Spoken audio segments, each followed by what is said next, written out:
एक साधु था। वह रोज घाट के किनारे बैठकर चिल्लाया करता था, जो चाहोगे सो पाओगे, जो चाहोगे सो पाओगे। बहुत से लोग वहां से गुजरते थे पर कोई भी उसकी बात पर ध्यान नहीं देता था और सब उसे एक पागल आदमी समझते थे। एक दिन एक युवक वहां से गुजरा और उसने उस साधु की आवाज सुनी, जो चाहोगे सो पाओगे, जो चाहोगे सो पाओगे, और आवाज सुनते ही उसके पास चला गया। उसने साधु से पूछा, महाराज आप बोल रहे थे कि जो चाहोगे सो पाओगे, तो क्या आप मुझको वो दे सकते हो जो मैं जो चाहता हूँ। साधु उसकी बात को सुनकर बोला, हाँ बेटा, तुम जो कुछ भी चाहता है मैं उसे जरूर दूंगा, बस तुम्हें मेरी बात माननी होगी। लेकिन पहले ये तो बताओ कि तुम्हें आखिर चाहिए क्या। युवक बोला, मेरी एक ही ख्वाहिश है, मैं हीरो का बहुत बड़ा व्यापारी बनना चाहता हूँ। उद्धरण चिन्ह। साधु बोला, कोई बात नहीं, मैं तुम्हें एक हीरा और एक मोती देता हूँ, उससे तुम जितने भी हीरे मोती बनाना चाहोगे बना पाओगे। और ऐसा कहते हुए साधु ने अपना हाथ आदमी की हथेली पर रखते हुए कहा, पुत्र, मैं तुम्हें दुनिया का सबसे अनमोल हीरा दे रहा हूँ। लोग इसे समय कहते हैं, इसे तेजी से अपनी मुट्ठी में पकड़ लो और इसे कभी मत गंवाना, तुम इससे जितने चाहो उतने हीरे बना सकते हो।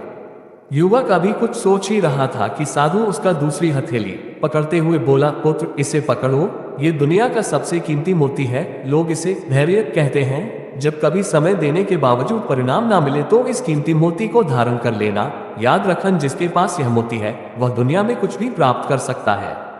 युवक गंभीरता से साधु की बातों पर विचार करता है और निश्चय करता है कि आज से वह कभी अपना समय बर्बाद नहीं करेगा और हमेशा धैर्य से काम लेगा। और ऐसा सोचकर वह हीरो के एक बहुत बड़े व्यापारी के यहाँ काम शुरू करता है और अपने मेहनत और ईमानदारी के बल पर एक दिन खुद भी हीरो का बहुत बड़ा व्यापारी बनता है। शिक्षा। मित्रों, समय और धैर्य वह दो हीरे मोती हैं जिनके बल पर हम बड़े से बड़ा लक्ष्य प्राप्त कर सकते हैं। अतः जरूरी है कि हम अपने कीमती समय को बर्बाद न करें और अपनी मंजिल तक पहुंचने के लिए धैर्य से काम लें। सदैव प्रसन्न रहिए। तारांकन। जो प्राप्त है पर्याप्त है। तारांकन। एक बार एक चोर जब मरने लगा तो उसने अपने बेटे को बुलाकर एक नसीहत दी, अगर तुझे चोरी करनी है तो किसी गुरुद्वारा, धर्मशाला या किसी धार्मिक स्थान में मत जाना, बल्कि इनसे दूर ही रहना। और दूसरी बात, अगर कभी पकड़े जाओ तो यह मत स्वीकार करना कि तुमने चोरी की है, चाहे कितनी भी सख्त मार पड़े। चोर के लड़के ने कहा, सत्य वचन। इतना कहकर वह चोर मर गया और उसका लड़का रोज रात को चोरी करता रहा। एक बार उस लड़के ने चोरी करने के लिए किसी घर के ताले तोड़े, लेकिन घर वाले जाग गए और उन्होंने शोर मचा दिया। आगे पहरेदार खड़े थे, उन्होंने कहा, आने दो, बचकर कहाँ जाएगा। एक तरफ घर वाले खड़े थे और दूसरी तरफ पहरेदार। अब चोर जाए भी तो किधर जाए। वह किसी तरह बचकर वहां से निकल गया। रास्ते में एक धर्मशाला पड़ती थी। धर्मशाला को देखकर उसको अपने बाप की सलाह याद आ गई कि धर्मशाला में नहीं जाना, लेकिन वह अब करे भी तो क्या करे।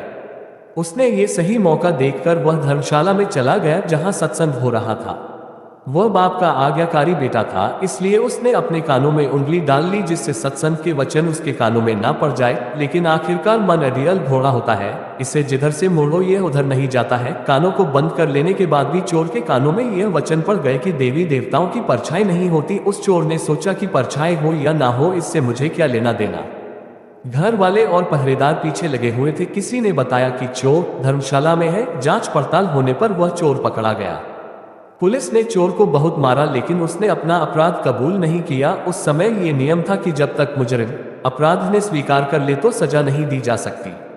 उसे राजा के सामने पेश किया गया, वहां भी खूब मार पड़ी, लेकिन चोर ने वहां भी अपना अपराध नहीं माना। वह चोर देवी की पूजा करता था, इसलिए पुलिस ने एक ठगिनी को सहायता के लिए बुलाया। ठगिनी ने कहा कि मैं इसको मना लूंगी। उसने देवी का रूप भरकर 2 नकली बाहें लगाई, चारों हाथों में 4 मशाल जलाए और नकली शेर की सवारी की।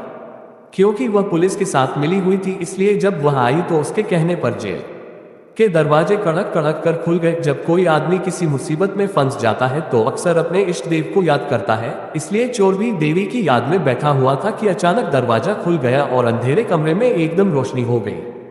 देवी ने खास अंदाज में कहा, देख भक्त, तूने मुझे याद किया और मैं आ गई। तूने बड़ा अच्छा किया कि तुमने अपना अपराध स्वीकार नहीं किया। अगर तूने चोरी की है तो मुझे सच सच बता दे, मुझसे कुछ भी मत छुपाना, मैं तुम्हें फौरन आजाद करवा दूंगी। चोर देवी का भक्त था। अपने इष्ट को सामने खड़ा देखकर बहुत खुश हुआ और मन में सोचने लगा कि मैं देवी को सब सच सच बता दूंगा। वह बताने को तैयार ही हुआ था कि उसकी नजर देवी की परछाई पर पड़ गई। उसको फौरन सत्संग का वचन याद आ गया कि देवी देवताओं की परछाई नहीं होती। उसने देखा कि इसकी तो परछाई है। वह समझ गया कि ये देवी नहीं बल्कि मेरे साथ कोई धोखा है। वह सच कहते कहते रुक गया और बोला, माँ, मैंने चोरी नहीं की। अगर मैंने चोरी की होती तो क्या आपको पता नहीं होता? जेल के कमरे के बाहर बैठे हुए पहरेदार चोर और ठगनी की बातचीत नोट कर रहे थे। उनको और ठगिनी को विश्वास हो गया कि यह चोर नहीं है।